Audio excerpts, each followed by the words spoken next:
मैं आलोचना तो कर नहीं रहा हूं, मैं उनकी आलोचना तो कर नहीं रहा हूं, केवल अपनी सरकार की उपलब्धियां कर रहा हूं। तो क्यों मिर्च लग रही है? इनको मिर्च क्यों लग रही है जब हम केवल उपलब्धियां सरकार की बात कर रहे हैं? अगर मैं आलोचना करता, मैं कोई बात कहता, और आज आप याद करिए, अरे साहब CP Joshi ji highway minister थे और कोई टेंडर एलवन हो जाता था, 6-6 महीना उसको एमआईयू नहीं मिलता था, मेमोरेंडम ऑफ अंडरस्टैंडिंग, उसको एलओआई नहीं जारी होता था। आज गडकरी के अगर आज एलवन हुए तो शाम तक लेटर ऑफ इंटेंट जारी हो जाता है।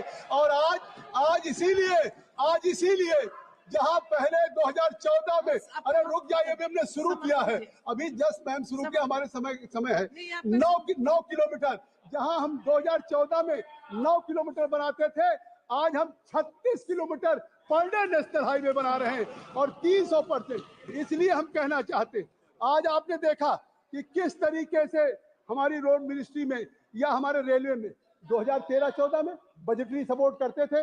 बिट्टू जी बैठे रेल मंत्री जी, इनको मालूम है कि 2013-14 में कुल रेलवे को 27,072 करोड़ बजटरी सपोर्ट मिलता था।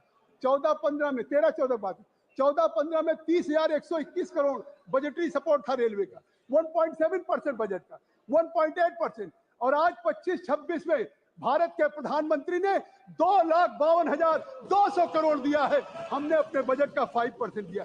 क्या बात करें, rail is infrastructure, rail road जब नहीं बनेगा तो देश का कैसे विकास होगा? और आज रोड के लिए 2013-14 में हाईवेज के लिए आप भी सुनिए ma'am, I think so it is information for the whole house, everybody will I think so entertain and will welcome also. 2013-14 में 28,400 मिनिस्ट्री को मिला था नेशनल हाईवे को, और आज 28,400 14-15 में, धन्यवाद अध्यक्ष जी आ गए तो हमें समय मिल जाएगा, और 33,048, लेकिन आज उस मिनिस्ट्री ऑफ हाईवे जहां 28,400 2013-14 में था, 14-15 में 33,048 था, आज 25-26 में 2,87,333 करोड़। मैं एक बात कह के खत्म करना चाहूंगा, मैं कहना यही चाहूंगा माननीय अध्यक्ष जी कि हमारे पास जितनी है कि आप मैं अपनी बात नहीं कर रहा, पूरी दुनिया कह रही कि इंडिया एक इमर्जिंग पावर है, इकोनॉमिक पावर है। मैं एंगुस मेडिसन की एक किताब कहना चाहता हूँ, द वर्ल्ड इकोनॉमी उन्होंने लिखा, वर्ल्ड इकोनॉमी उन्होंने हाईलाइट किया कि 17वीं शताब्दी, आखिरी बात मैं कह के खत्म कर लूंगा, 17वीं शताब्दी में इंडिया और चाइना का जो इनकम थी, 17वीं ईस्वी की बात कर रहा हूँ, 17वीं ईस्वी में इंडिया और चाइना की इनकम पूरी दुनिया के इनकम के 50% थी, और 1000 ईस्वी में इंडिया की पर कैपिटा इनकम $450 थी, जो यूरोप के $427 से अधिक थी। और बीच में इंडिया की इकोनॉमी इतनी खराब हुई, तो आज ये इमर्जिंग नहीं है, आज नरेंद्र मोदी के नेतृत्व में री इमर्जिंग हमारी इकोनॉमी होने जा रही है, ये मैं कहना चाहता हूं। और ये हमारी नहीं, ये the reserve bank of India in its latest state of the economy report has stated that India is set to become the second largest economy of the world within this century, even at current growth rate, and perhaps the dominant position in the world economy that it enjoyed in 1780 before the colonial invasion. मैं अब विस्तार में नहीं जाऊंगा, आपने कह दिया, लेकिन मैं समझता हूं कि आज पूरी दुनिया ये मान रही है कि भारत की बढ़ती हुई अर्थव्यवस्था विकसित भारत बनेगा, 2047 में दुनिया की सुपर पावर होगी। धन्यवाद, जय हिंद। माननीय वित्त मंत्री जी, आप मंत्री हैं, ये सदस्य बोलते हैं यहाँ पे, आप तो कविता गानी है आपको तो।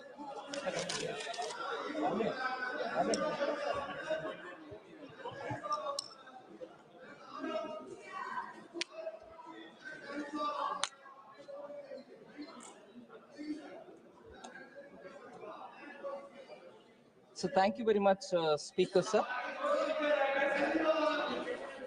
सबका हो गया एक्सेस, सबका एक्सेस टाइम हो गया, सबको बुला दिया।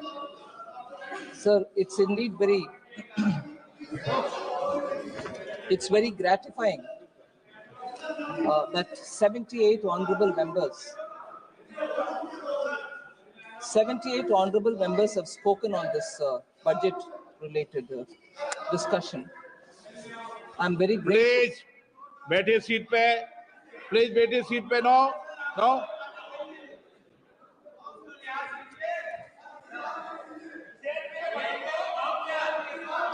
I'm very grateful, sir, that members have chosen to get into the details of the budget.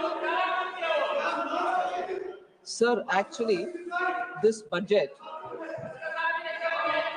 has come at a time of immense uncertainties, and the change in the global macroeconomic environment makes it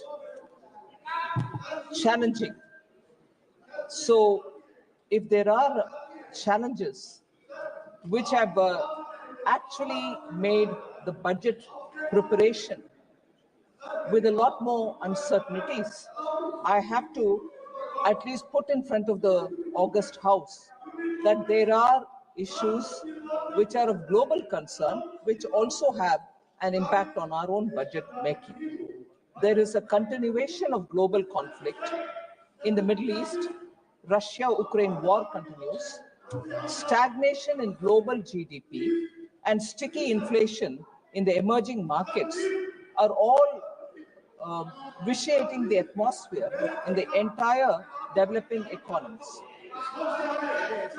Actually, what is happening is where we have अभी बैठे हैं ideally आप बैठे हैं a situation please seat पे बैठे which should encourage free trade, we are seeing more restriction. Where we very strongly vouch for globalization, we see a lot more fragmentation. Where we need fiscal prudence, we are seeing rising debt. Where we are seeing market forces which should actually play to make sure economies are going to be absolutely free and fair in its practices, we are seeing many restrictive industrial policies. We are also seeing that where multilateral forums should be playing a greater role, we are seeing bilateral partnerships and regional forums coming into play. So the world scenario in the last 10 years has actually turned almost 180 degrees, and as a result of which, the challenges for any country in making their budget is far more complicated now rather than ever before. Now, as far as the first advanced estimates from NSO have come in, India's economy is expected to grow by 6.4% in real terms and by 9.7% in nominal terms. So during the current financial year, this is the picture which we want to present before you. The inflation trends, particularly food inflation, appears to be moderating. Sir, the union budget for 25-26 has sought to address these immediate challenges facing the domestic economy in the global context. It also rolls out futuristic path for transforming India into Vikasit Bharat. So our main goals in this budget, our main goals in this budget are to accelerate our growth,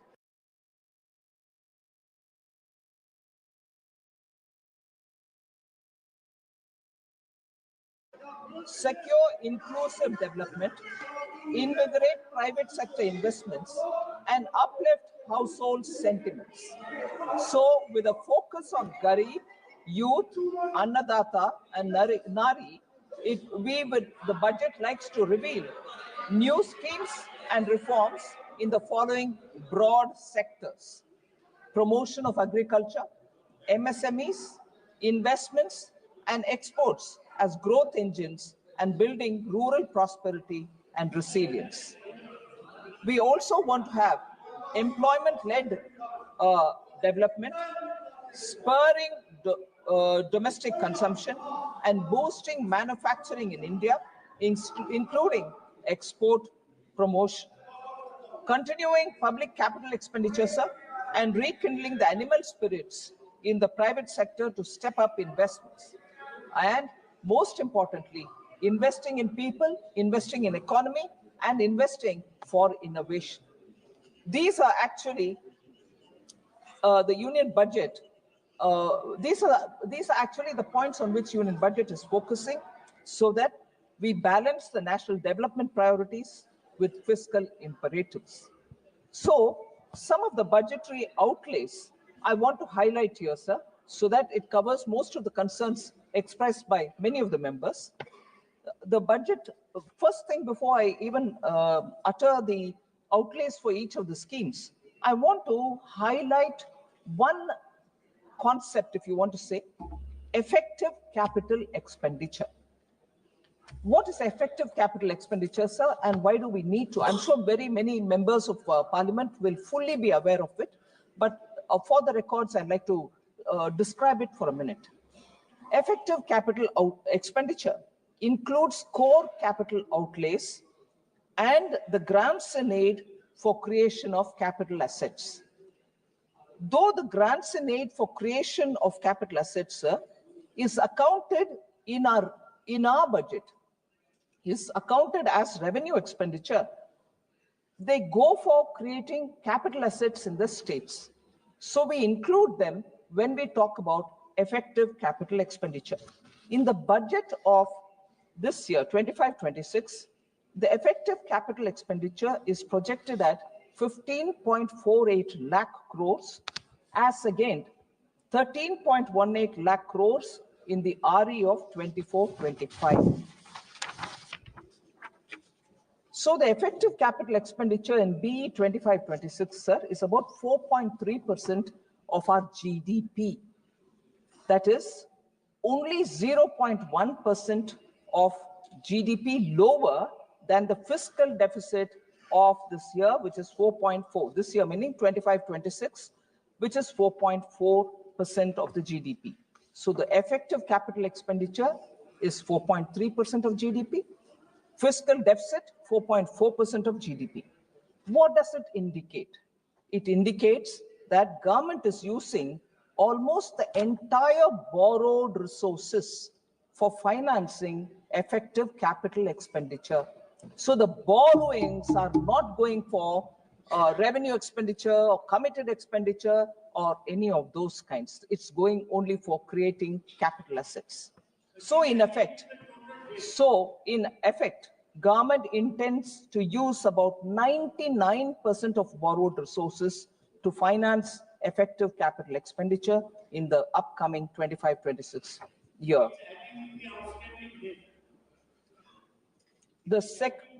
I'll explain it, Professor, please. I've just begun, right? The sectoral outlays in the year 25-26 include agriculture and allied activities, which get 1.71 lakh crores, rural development, which gets 2.67 lakh crores, urban development and transport, 6.45 lakh crores, health and education, 2.27 lakh crores, defense, which excludes defense pension, 4.92 lakh crores.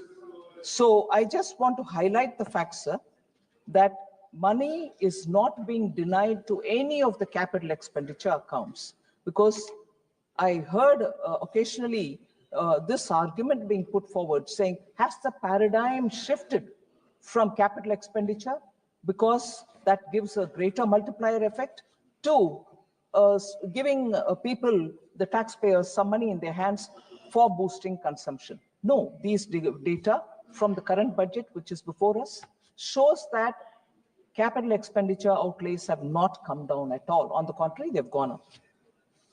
So in this, most importantly, across all schemes, I want to highlight how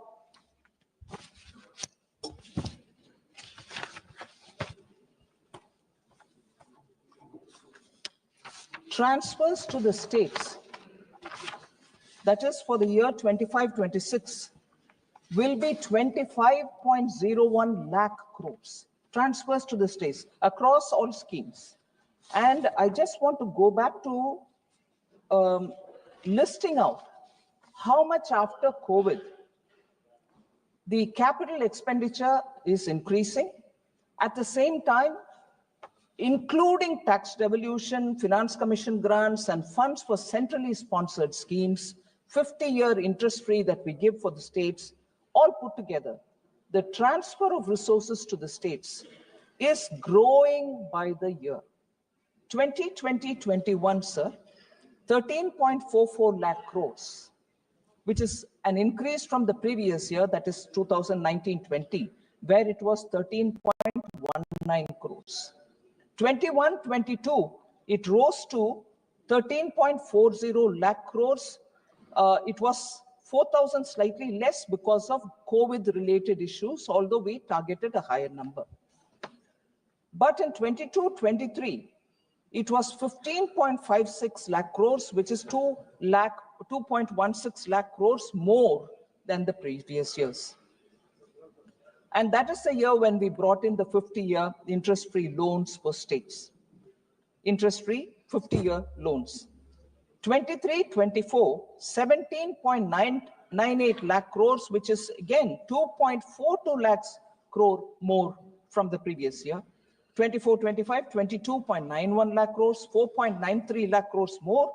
And this year, the budget which is before us, 25.01 lakh crores, which is 2.1 lakh crores more than the previous year. So the amounts going to the states have not come down at all. Sir, I will seek your indulgence, sir. I want to highlight the thought and the philosophy behind our government's budget making processes, and also how in the last 5-6 years, we have set clearly some practices which are, I would think, very important from the point of view of fiscal management. So allow me to just go through some of the points. It's been a conscious policy choice because it's part of our governance priorities, its commitment to fiscal discipline. So India's development story actually presents a stark tale of two opposite approach to budget making and also for fiscal prudence. So global financial crisis of 2008, once in a century 2020 COVID pandemic. But what happened after 2008 led us to become a fragile five country. Whereas what is now happening is that you see we continue to remain the fastest growing economy. I want to highlight some of the very critical steps that we have taken in the fiscal prudence approach and also in budget making. So under this government, sir, India transited from the league of fragile five to become one of the top 5 economies of the world. 2021, sir, we had the devastating pandemic. Union budgeting reveals recurrent themes of transparency. Since that year, you will find our themes which are recurring are transparency in the budget making and also credibility of budget making, reforms to catalyze growth, targeted social security, and use of technology for obtaining value for public money. I'll just give 2 examples or sometime even 1 example for each year. 2020-21, sir, we took a giant step of bringing on board the FCI off-budget borrowing of 1.2 lakh crores. Food Corporation of India has continuously maintained off-budget borrowings. That year, we took a major step of bringing all the off-budget borrowings of FCI, which totaled to 1.2 lakh crores onto the budget. So that enabled better public understanding and discourse on government debt, and also brought in a sense of credibility to the budget documentation itself. That year, another step, sir, we have also partnered with the states to deepen the multiplier effect on capital spending by providing them with the 50-year interest-free loan. From an allocation of 12,000 crore in 2021, it has now in the current budget reached 1.50 lakh crores. So it is not just us believing in multiplier effect by spending on capital asset building, but we have partnered with the states, and states are really actually speedily coming up with a lot of proposals, which is very, very good, and we are able to give them that kind of money to support their proposals. 21-22, sir, the year after that, again, 2 steps which I want to highlight. MOHUA, Ministry of Housing and Urban Affairs, Off-budget borrowing was also taken on board. We brought on record the off-budget borrowing of urban housing of 33,000 crores on the books of government by prepaying it, sir. So we bought it on books and we prepaid it.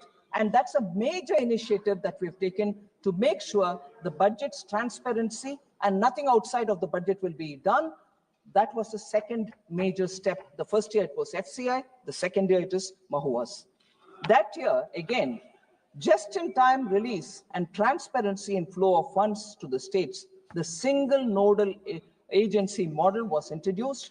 So taxpayer money goes to the states just in time for them to use the money, and there is no difficulty in that kind of a quick disbursal of resources. That's the second major step for 21-22. 22-23, sir, debt consolidation of agencies for better fiscal planning on borrowings.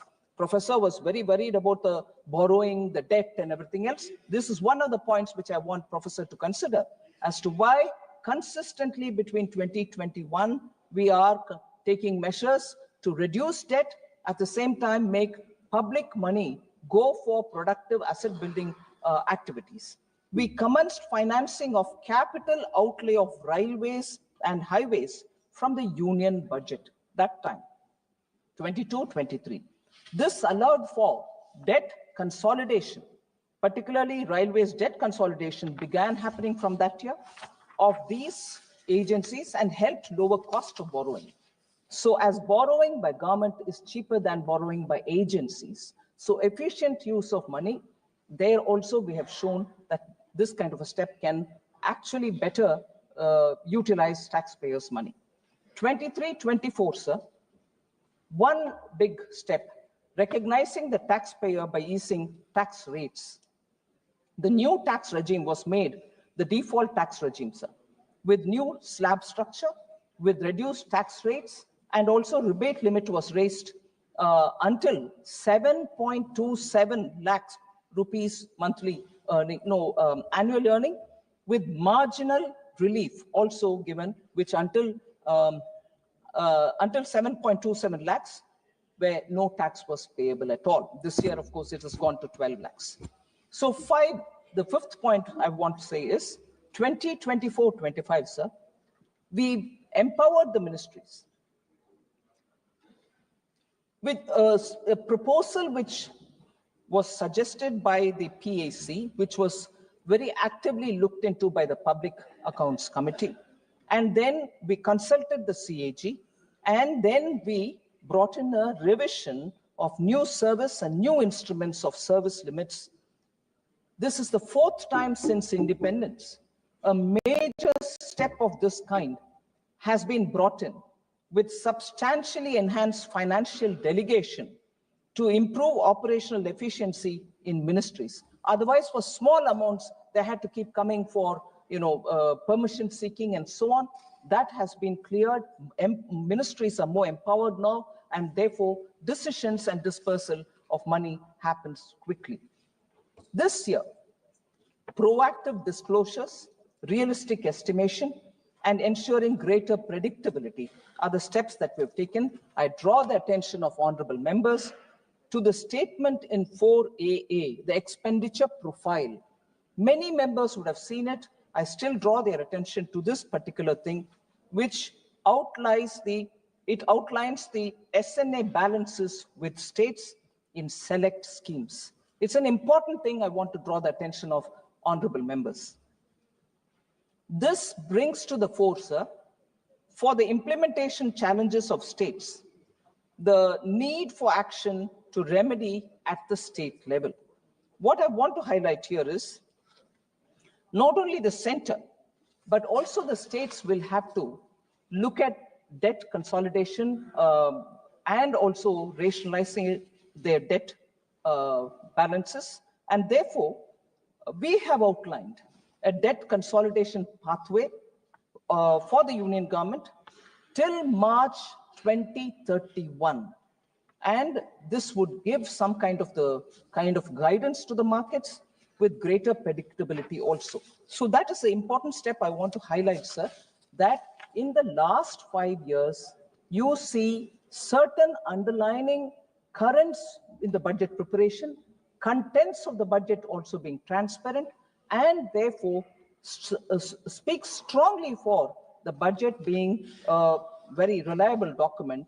It reinforces the sanctity and also the credibility of the budget process itself. So I thought it's important to draw the attention of the honorable members.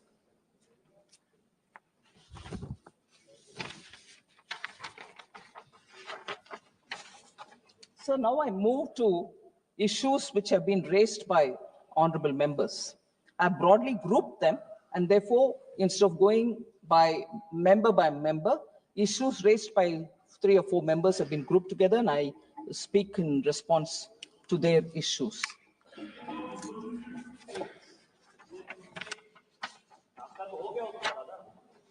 Sir, there was this concern on rising unemployment, especially among youth. Several members, I've got a list of about 11 of them who've spoken on it. I want to highlight the fact that according to the 23-24 annual periodic labor force survey, labor force participation rate has increased from 49.8% in 2017-18 to 60% in 23-24, reflecting a rise of about 10.3 percentage points. Worker population ratio, sir, has increased from 46.8% in 2017 to 17-18 to 58.2% in 23-24, reflecting a rise of 11.4 percentage points. Unemployment rate has declined from 6% 2017-18 to 3.2% in 23-24. So the Rozgar Mela, which Honorable Prime Minister hands over employment letters, appointment letters, 2.5 lakh appointment letters have been issued for central government jobs in 14 editions, which have been held till date from October 22. So the concerns about high inflation, especially food inflation. Inflation management, sir, actually receives the highest priority of this government. Overall retail inflation is within the notified tolerance band of 2.6%, 2 to 6%, sir. And there are very many parameters which we keep monitoring so that affordable rates, food materials are distributed to people. I've said this before, I'll repeat some of them again. I just want to highlight the fact that food inflation, which was affected because of adverse weather conditions or supply chain disruptions, have all been attended to. We are still continuing to do it. The water levels in reservoirs are also being monitored. It has improved so that water adequacy for irrigation for rabi crop production is ensured. As of January 23rd, the reservoir level was 66.1% of the current live storage capacity. As per RBI, sir, the latest meeting of the MPC that they held on 7th February, CPI inflation for 25-26 is projected lower at 4.2%. Just 1 or 2 highlights here, sir. It's important for us to understand that double-digit headline inflation over 10% seen during the UPA regime is not the case now. It is a thing of past. I want that to be clear. NDA 99-2004 food inflation was only 2.2%.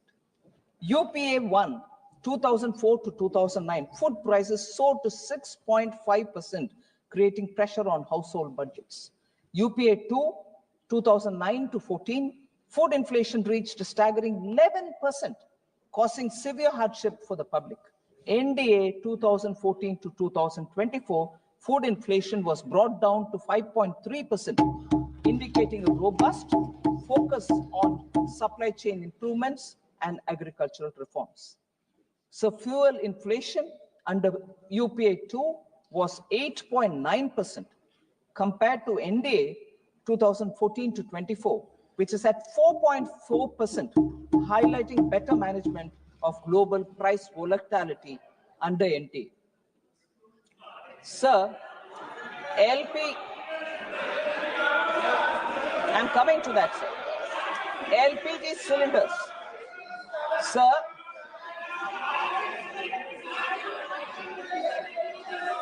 LPG cylinders, sir. Before April 2014, nearly 45% of Indian households did not have access to clean cooking fuels. In contrast, LPG coverage under NDA has reached near saturation. Total domestic active LPG customers have more than doubled from 14.52 crores in April 2014 to 32.89 crores as of December 2024.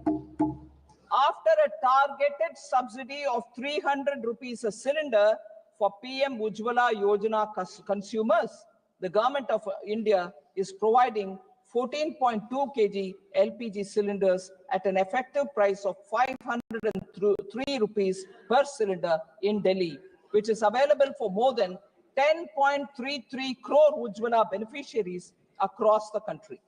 So under the PM Ujjwala, sir, the refill rate, about which I think one or two members mentioned, that is the per capita consumption, is 4.4 cylinders in a year. So about this, oh, don't you see it in the ground? Prices are going up and so on. The measures that government of India have taken are very important. And even in this budget, I have taken steps to say we should have better productivity in agriculture. We should also have vegetables and fruits grown so that the supply side problems can be better administered. PM Dhan Dhanya Krishi Yojana, Developing Agricultural Districts program, is a very important one where 100 low productivity agricultural districts are being focused, and we are going to build those districts like the way Honorable PM gave attention for aspirational districts, for social welfare indicators. So shall we do on agricultural productivity in these 100 districts where the productivity now is very low. Then Atmanirbharta and Pulses, comprehensive program for vegetables and fruits, national mission on high-yielding seeds. These are steps which we are doing in this budget. We have made an effort. Other than that, sir, Bharat Dal brand products and distribution of onions. Bharat Chana Dal, actually in this year, where only 3 quarters have gone, the phase 2, 76.3 thousand tons have already been sold. Total quantity which we want to reach is 13.08 lakh tons. Bharat Atta, sir, 88,000 tons have already been sold, and 16.08 lakh tons is what we want to target. So that affordable atta, affordable chana dal can reach common people. Bharat Rice, similarly, 45,000 tons have already been distributed. 15.03 lakh tons will be distributed. Bharat Chana whole, 7,553 tons have been already sold. Moong dal, 6,637,000 tons have already been sold. And onion for Rabi 2024, 85,524 tons are already sold at affordable prices. That is 35 rupees per kg onion has been sold, and people are benefiting by these steps.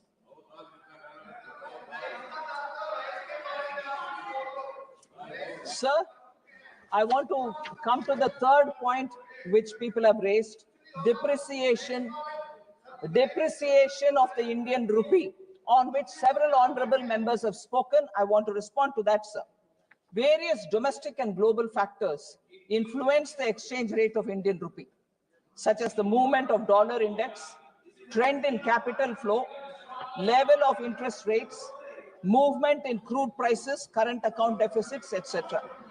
So the currency volatility across major countries is really extensive, sir. You get information on that.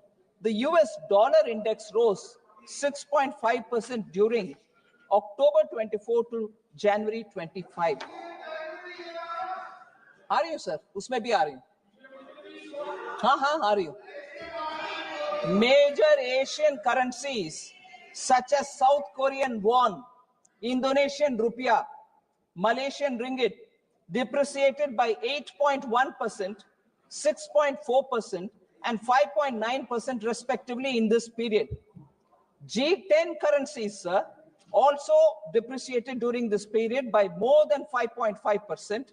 So, for instance, Japanese yen depreciated by 7.0%, British pound 6.6%, and 5.8% is the euro. So, this is even acknowledged. It might be helpful to quote this, sir, by the former RBI Governor Sri Raghuram Rajan, who even participated in the Bharat Jodo Yatra. Raghuram Rajan, sir, former RBI Governor, on 15th January 2025, this year January, said, and I quote, yes, I quote it. We'll quote all of them. No worries. Yes. I'll quote all of them in the context. Now, this is the context in which I want to quote it. Sir, have the patience to listen. You can always question me. You questioned almost for 3 hours, 3 days. I'm coming back to give my reply. Should have the patience and endurance to listen, please. Raghuram Rajan, sir, has commented, and I quote, thank you. The fixation, yes, thank you very much.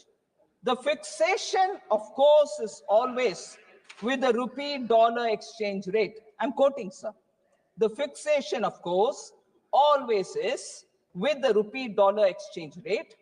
And reality is, dollar has been strengthening against many currencies. If you look at euro versus dollar could buy 91 cents in the euro at the beginning of last year, and now it buys 98. So there's been about a 6% or 7% appreciation in the euro. That's about what has happened to the rupee. From about 83 to 86 change, maybe even a little less than what has happened to the euro. So it's really a dollar issue, unquote. So the dollar, I really quote, I continue, it means what it says. It means what it says. If they refuse to understand it, I can't help it. Every member seems to understand. They don't want to understand. Sir, quote again. Listen, madam. The dollar is strengthening partly because of the thought that the new administration, with applied tariffs, the deficit may go down. The trade deficit for the US, that will strengthen the dollar. There's also some potential safe haven buying at this point into dollar assets. So given all that, I wouldn't be overly worried, unquote. So he says about the Indian rupees VIX, and he is not worried. Whereas our people here are more worried about rupee depreciating. When I said the dollar is appreciating and the rupee is remaining stable, they said, oh, what? This is no explanation. Now when Raghuram Rajan says it, they don't want to hear it. If you look at the real, he continues. Raghuram Rajan continues. If you look at the real effective exchange rate of the rupee, yes, listen to this, please. If you look at the real effective exchange rate of the rupee, it has not depreciated that much. So that's what it means. He summarized it in one sentence. If you look at the real effective exchange rate of the rupee, it has not depreciated that much. Some nominal depreciation might be useful for exports, unquote. Sir, no, we won't accept it because it doesn't suit us. Sir, decline in household savings, household debt increased, was also a point which at least 3-4 members have spoken. I want to say some facts for them. Household savings consists of net financial plus physical savings. increased by a compound average growth rate of 8.9% CAGR from 2019-20 to 22-23. There is a reallocation of savings by households to real assets. In the post-COVID period, sir, household real estate investments have increased considerably. The share of savings in physical assets in gross household savings has steadily increased from 30.8% in 2015-16 to 42.7% in 22-23. So according to the National Account Statistics, household savings in physical assets have increased by a compound average growth rate of 15.6% from 2019-20 to 22-23.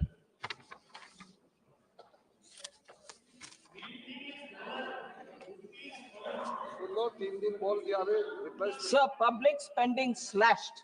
I've addressed this issue a bit earlier, but I want to say this again.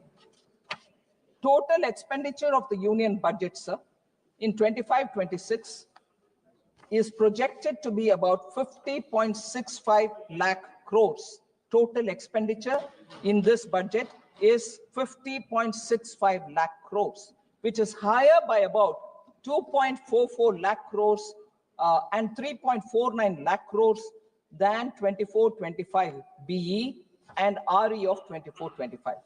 The capital expenditure, I would reiterate here, because many people seem to think that capital expenditure has come down. No, capital expenditure was 11.11 lakh crore last time.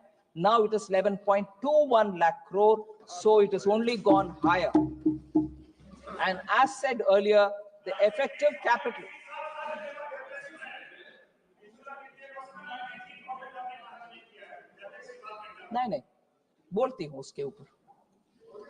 The effective capital expenditure for 25-26 is pegged at 15.48 lakh crores. The net additional spending, sir, the net additional expenditure, this is important. I'd like to seek the attention of the House.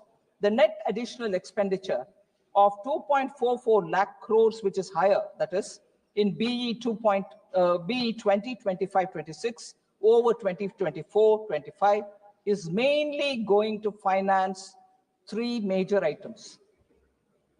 Interest payment, 1.13 lakh crores. Central sector schemes, 1.06 lakh crores. Centrally sponsored schemes, 0.35 lakh crores. Sir, we also, and I want this to be, again, with your indulgence, I seek honorable members' attention on this point. We also had the onerous burden of repayment of oil, fertilizer, and FCI bonds raised during the UPA era. UPA time oil bonds, UPA time fertilizer bonds, and FCI bonds are being repaid now. This year and the coming year, the budget which is before us, we will be paying just the interest and not the principal amount. And what is the interest, sir? 24-25, the current year, 5,946 crore has just gone for interest on oil and FCI bonds taken during their time. Now, 3,524 crores will go for just the interest in 25-26 budget. Actually, what is the principal, sir? Just for the records, 24-25, the principal due is 44,701 crores. 25-26, the principal is 40,464 crores. So let's not forget debt considerations, worries about debt. Money is going for interest payments, sir. Professor should take cognizance of the fact. Sir, also, I just want to highlight, for instance, public spending outlays in health, education, social welfare, rural development have increased from 4.16 lakh crore to 5.54 lakh crores between 2021 to 25-26. So there is no cut in any of these. Repeatedly, we have people asking questions. It's okay to ask questions, but I'm giving you the answer that nothing has come down there. So fiscal consolidation was another issue on which many members were worried. saying, is it being done at the cost of public spending and social sector spending? Education budget reduced, PM Poshan, Jal Jeevan Mission, Awas Yojana have all of them come down, post-metric scholarships. I'd like to answer all of them, sir. Social welfare, the budget has increased from 56,501 crore in 24-25 to 60,052 crore in 25-26, not gone down from 56 to 60. I'll come. Education, sir. Education, sir. 1.26 lakh crore in 24-25 has gone to 1.29 lakh crore in 25-26. Education का भी कम नहीं हुआ, ऊपर से ज्यादा हुआ. Health, 89,287 crores in 24-25 has gone to 98,311 crore in 25-26. Sir, I like to highlight one point at this time. Again, substantive, budgetary, technicality, but it's important because technology which has been adopted for budget and budget management has today given all of us the advantage of getting facts by looking at the portal or by looking at the documents. Nothing can be hidden in this day and age because of technology. And therefore, I'd like to draw the attention of the honorable members for a statement which has been provided called expenditure profile. It's a statement 4AA. I want to show how unspent balances are remaining and how much is it totaling to unspent balances. 1 lakh crore as of 31st December 2024. How unspent balances are remaining, and for us to see it, sir, the expenditure profile statement.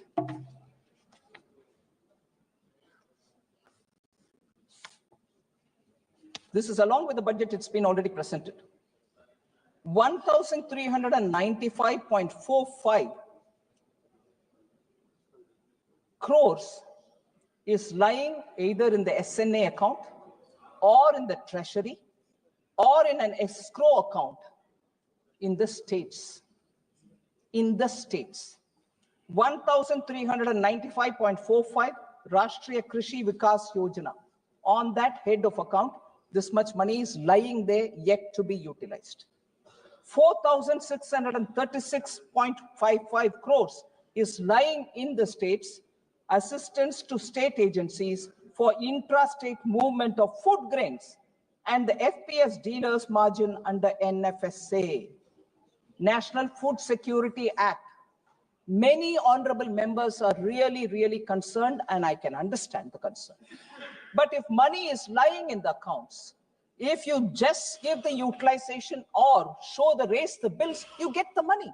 It is in your account there, SNA account there. Please take it. It's already in your account. But no, you're not giving money for food security. Why not? We are giving the money. It's there. Would you like to use it? This is a statement attached to the budget documents. I would like the honorable members to see where the money is lying. And despite that, more is being asked. You ask more, no problem. The moment you use this, we'll give more. The next, Samagra Shiksha. Samagra Shiksha, 11,516 is lying there in the states. Would you please use it?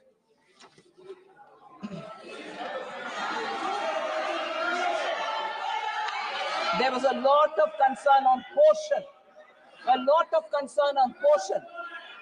PM Pradhan Mantri Poshan Shakti Nirman, erstwhile national program for midday meal in schools. 5,205 crores are lying in the state accounts.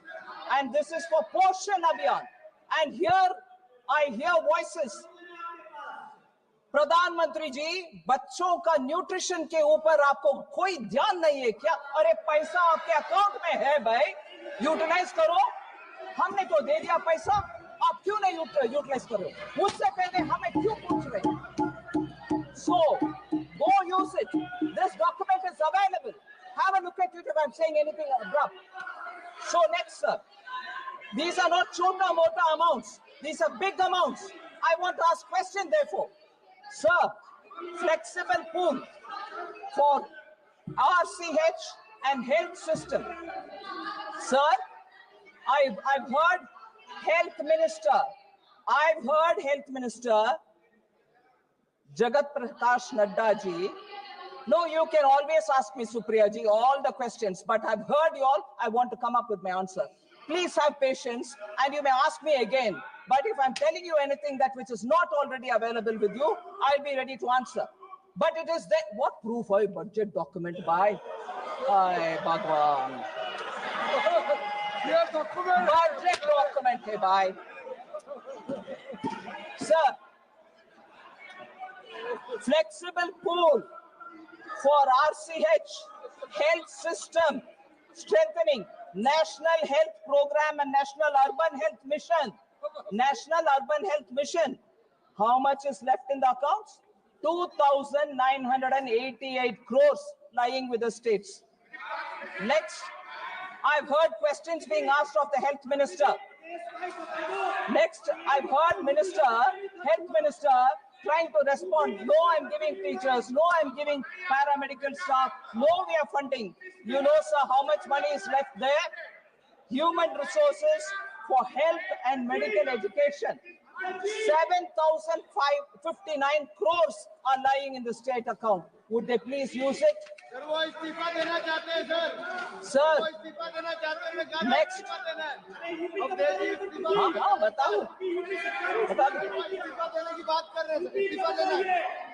Sir, Swachh Bharat Mission.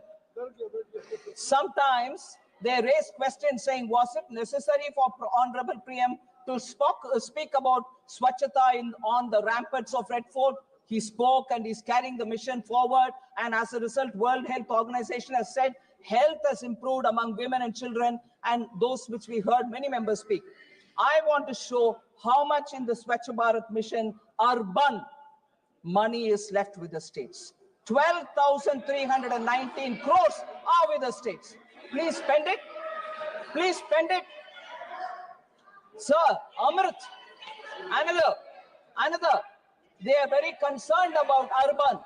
Don't worry, hear me out. Yeah. Urban rejuvenation mission. 500 cities. They are worried about urban unemployment. I want to ask this question. 12,377 crores are lying in the states. Will you use it for Amrit? Sir? Also, listen. I will give you answer. Sir, next, there was a lot of comment saying Jal Jeevan Mission.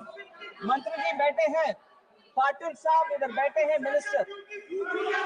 They asked questions saying why Jal Jeevan Mission gets a small allocation. Because we are reaching the saturation level and only for the new leftovers are we giving money. But how much money is left on Jal Jeevan Mission with the states? You will be astonished to hear, sir. 13,782 crores are lying with the states. So,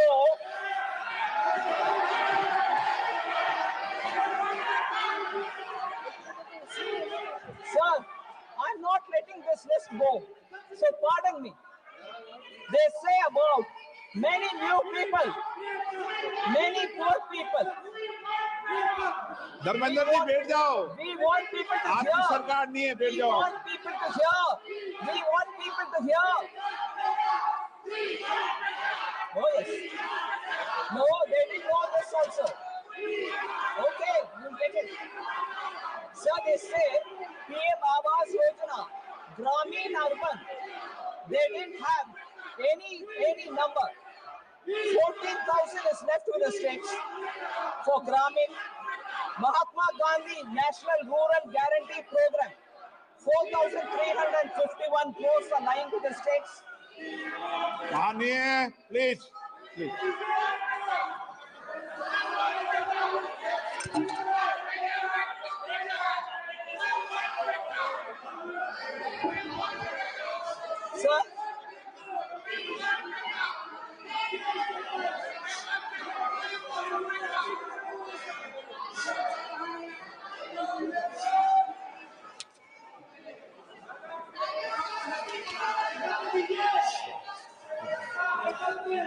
Sir, since there are some points, sir, would you allow me, sir?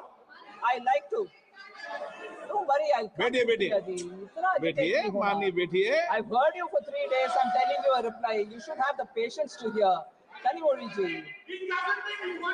माननीय मंत्री जी please. माननीय मंत्री जी. Budget. You can ask for it.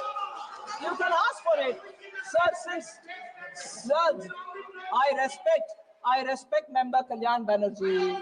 I have a lot of patient hearing whenever he stands to speak, but I also want him to have that patience when I speak, sir.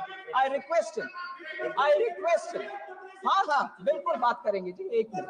हाँ बात करेंगे. Sir, Kalyan Banerjee ji is somebody who listens. I listen patiently because he passionately speaks about Bengal. I have absolutely all respect for him. But here are some things which I have to speak because his leader who spoke that day, he was here. I was also here listening to his leader. I want to point out some things there.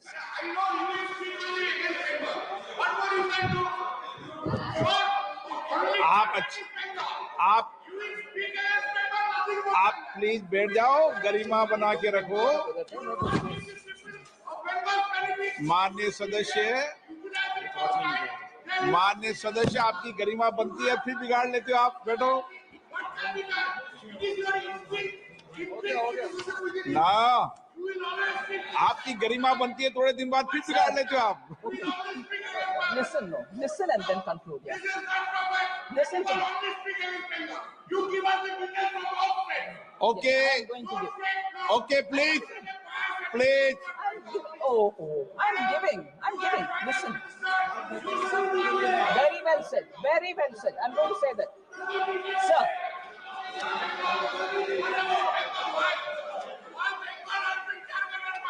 Yes. Please थोड़ा pressure कम करो. थोड़े दिन reputation बनती, फिर बिगाड़ लेते हो. Please बैठिए. I'm biased towards. नो, माननीय मंत्री जी प्लीज, नो डिबेट प्लीज. सभा की एक मिनट प्लीज.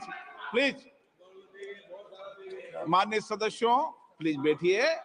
माननीय सदस्यों, सभा की सहमति हो तो सभा की कार्रवाई माननीय वित्त मंत्री जी के उत्तर तक बढ़ा दी जाए.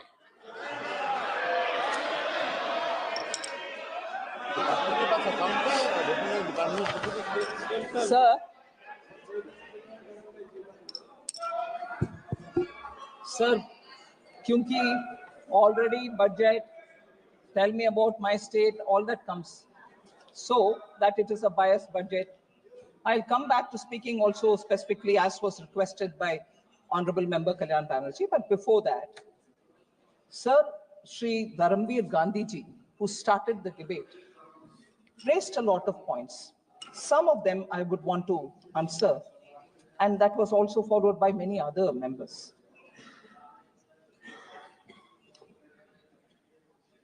I've already mentioned that how for capital expenditure, the amount which is being given is steadily every year increasing. It's not as if projects are not happening in states. For Punjab, sir, 38 national highway projects were sanctioned in 3 years for Punjab for development of 825 kilometers. 3 projects, 825 kilometers, amounting to 22,160. बैठिए. वही मैं बोल रही हूं sir, आप जरा सुन लीजिए. आप सुन लीजिए ना. पिछले 3 आप वकालत करना छोड़ दीजिए. 22,000 करोड़ रुपया पंजाब के रास्ता सड़क बनाने के लिए ही हम दे रहे हैं. Sir, safe roads, 38 national highway in Punjab for 22,100. इनका कोई माननीय सदस्य का नाम ही मत लो. Sir, और इनको जवाब भी मत दो कोई. No, I'm not giving him. I'm telling you. Telangana, sir. Please बैठिए. आपने बोला ना भाषण, सुनिए जवाब. बैठिए. Telangana, sir.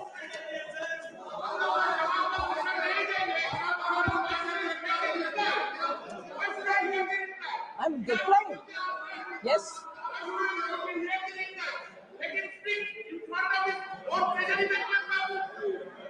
आप नहीं सुनना चाहते ना? No, please.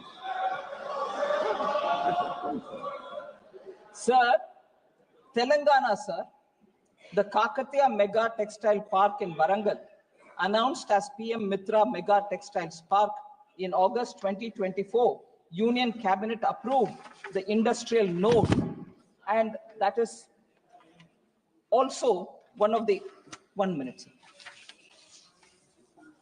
That is also industrial node in Zahirabad under the National Industrial Corridor Development Program.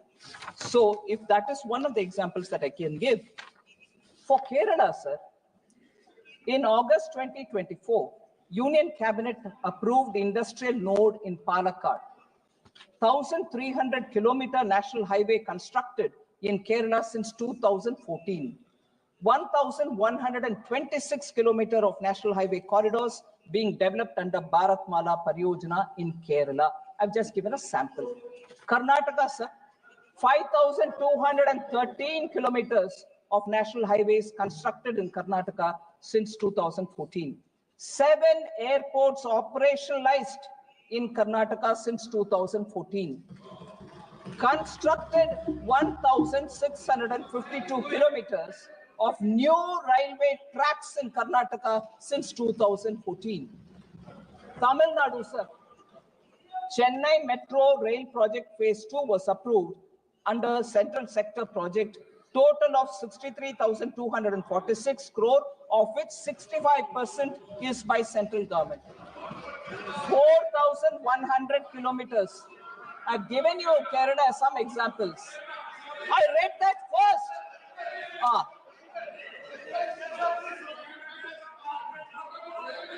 4,100 kilometers of national highways constructed in Tamil Nadu since 2014. PM Mitra Mega Textiles Park announced in aspirational district Virudunagar. Tamil Nadu, a few examples. Himachal Pradesh, a few examples. World's longest highway tunnel, Atal Tunnel in Rohtang, constructed in 2020. AIMS Bilaspur, inaugurated in 2022. 1,247 of national highways constructed in Himachal Pradesh since 2014. Union Budget 2024-25 said Himachal Pradesh suffered extensive losses due to floods last year. Our government will provide assistance to the state for reconstruction and rehabilitation through multilateral development assistance. Himachal Pradesh, sir. Jharkhand Purvodaya initiative announced in the Union Budget 24-25 for all-round development of the eastern region of the country. In October 23, Union Cabinet sanctioned the completion of the North Koil Reservoir project at a revised cost of 2,430.76 crores. 2,444 kilometers of national highways constructed in Jharkhand since 2014, sir. So I've given you some example. So, sir, again, there's a lot of concern about debt. I partly addressed it. I will address it even more. I'm coming to West Bengal. I'm coming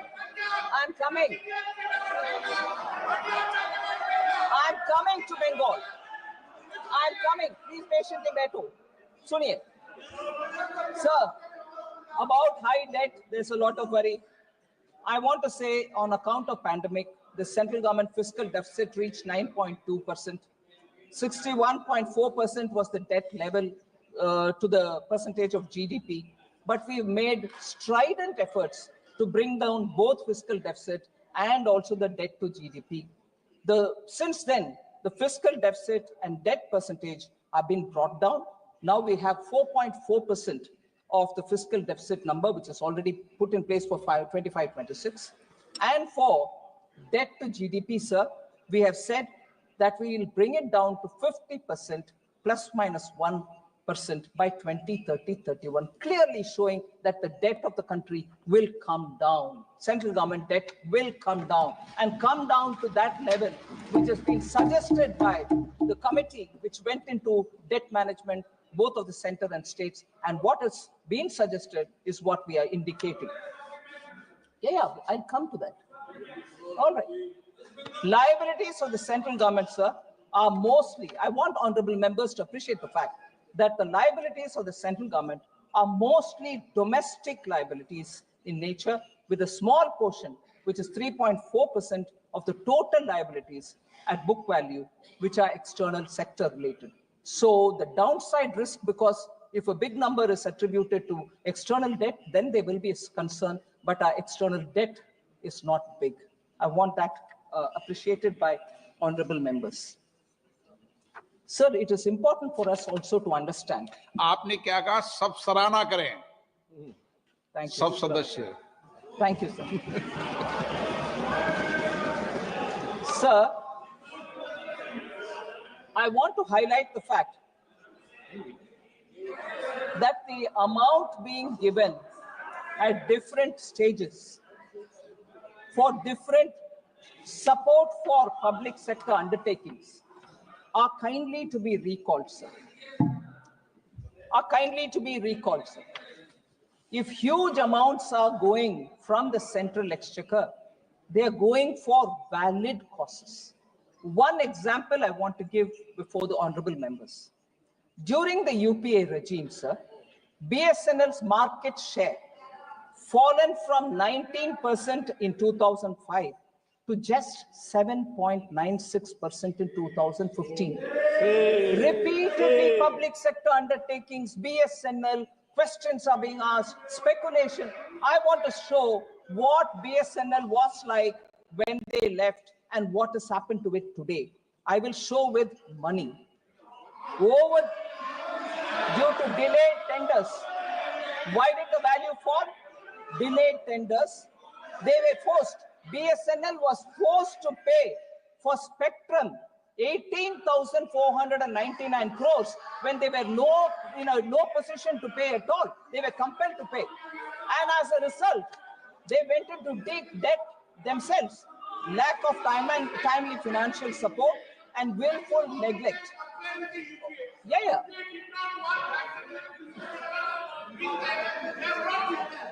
Why do you all the time talk about the UPA? UPA did not work. That's the reason people have brought you. How you? I'm going to tell that. I'm telling now. Kindly sit. I'm telling now. Kalyan Banerjee gave me an opportunity, sir. BSNL, they've done and gone. What have you done? I'm showing what I have done in numbers. In 2000, yes, I'm giving figures. Listen now. Sir, 2019, 69,000 crores. 69,000 crores was given. 69,000 crores in 2019. And debt was restructured via sovereign guarantee bonds, administrative allotment of spectrum for 4G. They couldn't even make BSNL have 4G. They went away. Now, I'm not talking about them. What have I done? 69,000 crore was given in 2019. In 2022, how much I gave for the second revival? Please listen, Kalyan Banerjee ji. 1.64 lakh crores was given for BSNL. 69,000 crore, 1.64 lakh crores, and capital formation through capital infusion and merger of Bharat Broadband Nigam Limited with BSNL. So, by merger of Bharat Broadband Nigam Limited with the BSNL, we have strengthened the hand, resulting in operating profits from 21-22 and reduction of BSNL debt from 32,944 crores to 22,289 crores. Debt came down. The third package for BSNL, July 2023, 2019 was 69,000 crore. 2022 was 1.64 lakh crore. 2023, the third package, the 89,047 crore was approved for BSNL capacity for pan-India 4G and 5G. Sir, 50,000 indigenous 4G sites nationwide has been launched by BSNL. 50,000 indigenous 4G sites nationwide. That's the capacity of BSNL today. And for the first time in India, India has developed her own 4G technology stack that will be rolled out by the middle of this year.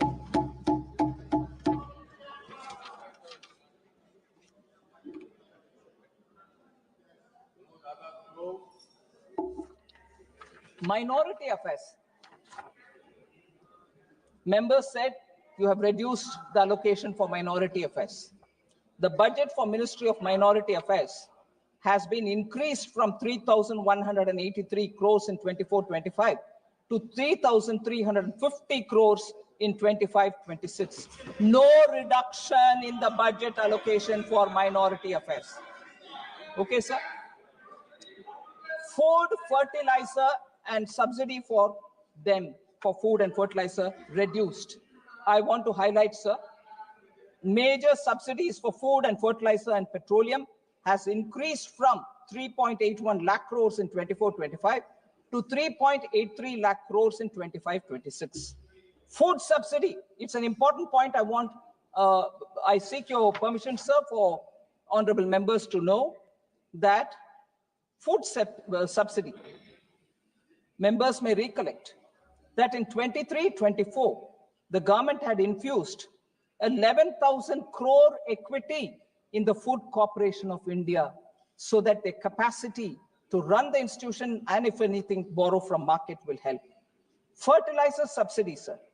24-25, 1.64 lakh crores fertilizer subsidy was given, which has been increased to 1.68 lakh crore in 25-26. In addition, I have announced that Atmanirbharta and urea production will happen. The government had reopened 3 dormant urea plants in the eastern region, and now a 12.7 lakh metric tons capacity, annual capacity, urea plant has been opened in Namrup in Assam.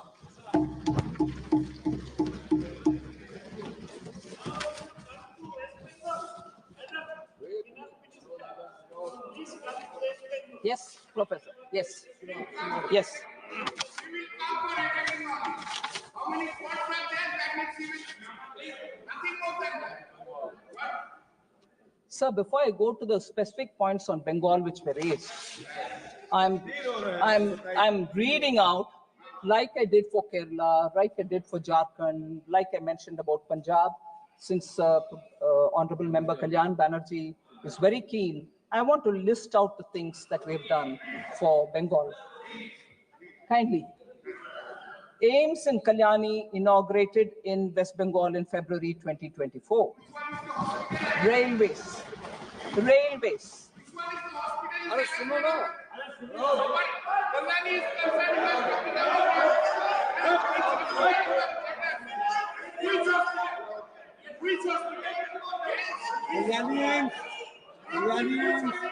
So let me. You asked me, and I'm reading out the whole list. After I finish, sir, railways, sir. West Bengal received a record allocation of 13,955 crores for rail infrastructure, railway infrastructure. 1,293 kilometers of new railway tracks constructed since 2014, West Bengal. 9 Vande Bharat trains operationalized for West Bengal. 101 railway stations being redeveloped under Amrit Bharat scheme for Bengal. Indian Railways first Gati Shakti cargo terminal commissioned in Asansol division. In June 2024, Union Cabinet approved Jamshedpur to Purulia Asansol third line. Sir, if this is for railways, we'll go to metro. 38-kilometer metro line constructed since 2014 at a cost of 23,050 crore for Bengal. Roadways, over 2,309 kilometers of national highway constructed in West Bengal since 2014. In August 2024, the CCEA approved 4-lane Kharagpur-Moregram National High Speed Corridor, 231 kilometers at a capital total cost of 10,247 crore, West Bengal. Airways. In August 2024, the CCA approved the development of new civil enclave at Bagdogra Airport, Siliguri, West Bengal, at an estimated cost of 1,549 crores. Operationalization of Durgapur in 2019, Kuch Bihar in 2023 airports under the RCS Udan scheme. Revamping of Bagdogra and Barakpur airfields at a cost of 500 crore, West Bengal. Social infrastructure and efforts for West Bengal in that direction. 38 lakh houses built for the poor under PM Awas. 93 lakh tap water connection provided on Jal Jeevan Mission, West Bengal. 83 lakh household toilets built under Swachh Bharat Mission, West Bengal. 494 Jan Aushadhi Kendras operationalized in West Bengal. 5.3 crore Jan Dhan accounts opened, West Bengal. 5 crore Mudra accounts sanctioned for West Bengal.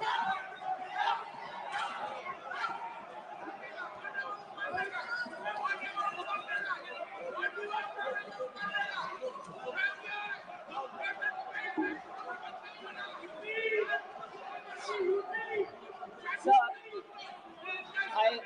I want them to be a bit more patient. I have more things to say about West Bengal. I have more things. I'll come to you. मैं आ रही हूँ. UP में आ रही हूँ. Please wait. I have more things to say about Bengal. I have more things to say for Bengal. Kindly please be waiting. Bengal, sir. Are you Bengal? UP को आ रही हूँ. Bengal. They should be patient. I have more things. Sir.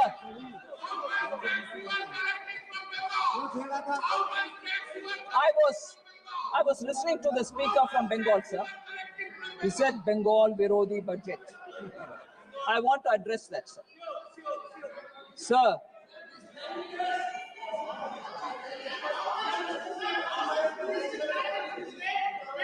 Raja. Sir.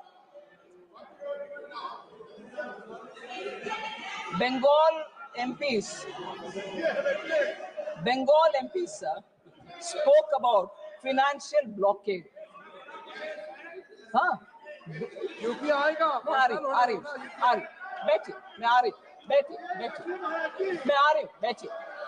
हाँ जी. Sir, financial blockade. They charged us with financial blockade allegation. Like every other state, sir, PM Awas Yojana Gramin is being implemented in West Bengal since 2016-17. The government has released 25,798 crore as central share to the state since 2016-17. 25,798 crore, only central share. It's gone. However, complaints of irregularities. Listen, I will give you. Complaints of irregularities in the implementation of PM Awas Yojana Gramin, including a selection of ineligible households from Awas 2018 Awas Plus, removal of eligible households, and branding violations were received. We are hearing this allegation for last 3 years. There have been similar complaints about Mandrega. Ministry Rural Development is engaging with West Bengal and for a satisfactory reply. Sir, now I come to the specific data. It's ironical that Trinamool, which means grassroots, Trinamool, which means grassroots, Congress that prides itself on being rooted in the grassroots now symbolizes harassment and denial of rights to the common people in the grassroots. I'll give you examples for that. 25 lakh fake job cards in Manrega. Funds meant for people at the grassroots have been looted by the carders. 100 crore midday meal fraud. 100 crore midday meal fraud. Ration mafia thriving in the state on grassroots level. Ayushman Bharat was blocked and denied healthcare the poor living in the grassroots. 43% tap water coverage in Bengal as opposed to 74% national average. 74% national average, Bengal is at 43%. That's the average. Sir, important. Capital formation crashed from 6.7% in 2010 to 2.9% in the recent years. No jobs, no factories, no vision. That's Bengal for you, sir. Industrial powerhouse. Bengal was industrial powerhouse. 24% share when in 1947, during independence, Bengal had 24% share in manufacturing. Today it has 3.5%, sir. Bengal's per capita income growth lags behind the national average. For the last 20 years, per capita income of Bengal lags behind the national average for last 20 years. It's ranked 23rd. In 21-22, it was 23rd among all states of India. Sir, Trinamool Congress has institutionalized corruption, gutted institutions, and Trinamool has become a byword for exploitation. Trinamool has become a byword for exploitation, sir. Now, can I then suggest, because budget, Bengal विरोधी budget बोला गया, मैं क्या पूछना चाहती हूँ अभी, तृणमूल विरोधी टीएमसी हो गया है क्या? तृणमूल विरोधी टीएमसी है, तृणमूल जनता विरोधी है. अरे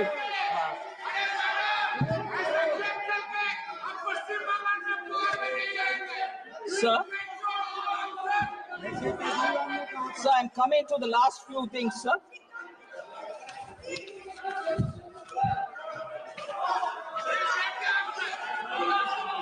You accuse me politically. Sir, MSME sector, sir, is ignored and not in good health is an allegation which very many members, Member Dharamveer Gandhi mentioned it, Benny Behanan mentioned it, Prajit Bordoloi mentioned it, that MSME sector has been ignored. I want to say, sir, in this budget itself, we have mentioned, MSME, sir, is the backbone of Indian economy. It is among the foremost engines of driving the Indian economy. We have increased, MSMEs are providing employment to over 25 crore people during the same period. So we have increased their classification so that they can benefit both from being in the MSME and also raising more funds. So micro enterprises currently is 1, revised is 2.5.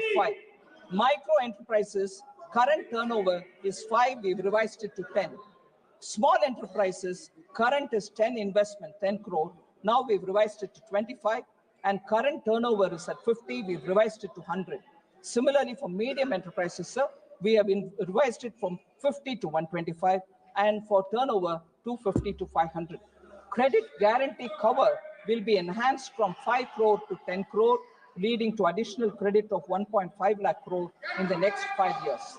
Customized credit card is being given 5 lakh limit for micro enterprises registered in Vidyam portal. So I'll come to this point of KCC, which is being provided to farmers. Many honorable members thought if I increase the loan capital, meaning ceiling from 3 lakhs to 5 lakh, won't it become a reason why the farmers will be more indebted, more getting into debt? I want to highlight the fact, sir. Today, this amount 3 lakh being increased for 5 lakh is purely done because otherwise they'll fall a prey to the middlemen who charge huge amounts. And this amount through KCC is more guaranteed by the government, and they don't need to give any collateral. And also for timely servicing, they get interest subvention. And therefore, it is better that they borrow through the bank rather than be left alone to borrow from the middleman.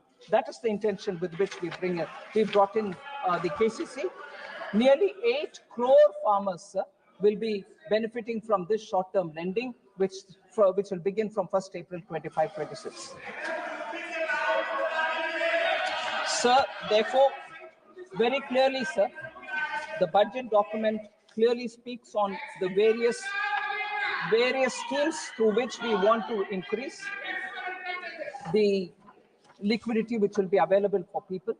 In 3 years prior to 24-25, the country's GDP growth rate averaged about 8%. Only in 2 out of 12 quarters, last 12 quarters, only in 2 out of last 12 quarters has the growth rate touched 5.4 or remains below it. I want to inform the members that on account of strong economic foundation, a speedy rebound is happening, and we shall take measures which will, going forward, help in keeping our economy growing fastest as in the last few years. We'll continue to remain the fastest growing economy. I wish to state that private final consumption expenditure is expected to grow by 7.3% in 24-25, driven by a good rural demand. So the private final consumption expenditure is estimated to be 61.8% of the nominal GDP, which is the highest since 2002-2003, sir. So with these words, I'd like to thank all the honorable members who participated in the demand and in the budget discussion. And I thank you for your indulgence.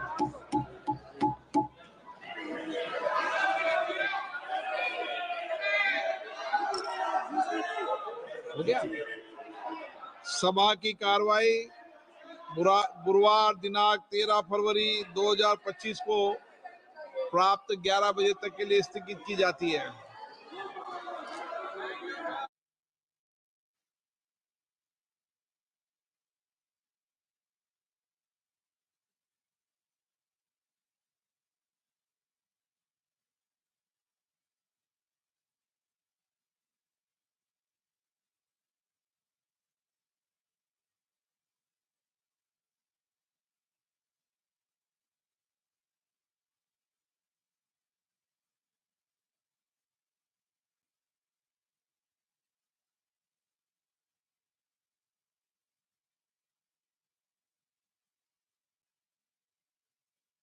और आप हमसे जुड़े रहने के लिए subscribe करें YouTube पर, follow करें Twitter पर और लाइक करें Facebook पर। और ज्यादा जानकारी के लिए आपको टाइप करना होगा सिर्फ न्यूज़ नशा।